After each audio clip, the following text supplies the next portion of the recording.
I'm at an Airbnb with a complete basketball court, putting green and swimming pool. It's even got this super nice kitchen. All around, it's a very nice Airbnb, and when you think about headlines like these and Airbnb horror stories that people like myself have experienced, I'd argue that only the best Airbnbs like this, are the ones that are going to have long-term success for the renters and their owners. Let me explain. My name is Kellen, this is Netma, or Nobody Ever Tells Me Anything, where we discuss business news and current events. This article asserts that Airbnb revenues are on the decline. In some popular cities like San Francisco, Phoenix, and Austin have experienced revenue declines of up to 50% or so. But as you'll see down here, not everyone is buying into that data. And here's why. Year-to-date through early July 2023, Airbnb's share price has increased nearly 50%. And that share price performance is supported by adjusted EBITDA up 14%, free cash flow is up 32%, and gross bookings are up nearly 20%. So that data is conflicting with what that article asserts. Now that's not to say that there's no weakness in the business of Airbnb, however I think it might be concentrated in a particular type of rental as this article suggests. It's your average run-of-the-mill mediocre property that's having the softness.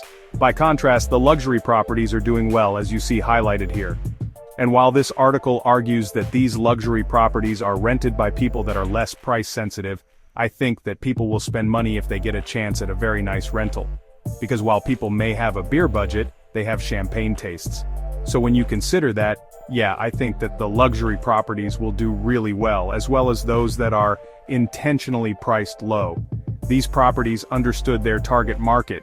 You're either going to sell to people that have a lot of money, or at least willing to spend a lot of money, or you're going to aim for people on a budget. And if you get lost in the middle, you're going to suffer. And understanding your target market is key for any business in any industry. Some of the mediocre property owners will have to put their homes up for sale because they just can't turn a profit anymore. And I actually think that's a good thing because it begins to weed out some of the slumlords. And then we end up with fewer and fewer Airbnb horror stories. My Airbnb horror story included no hot water, roaches, and urine-stained sheets. Now, while that's mine, I'd love to hear about your Airbnb horror story or great story. Do you think that Airbnb will continue to be a good contender against hotels? If you do own an Airbnb, what are you doing to differentiate your property, and how do you think the company will perform in an upcoming recession? Let me know what you think.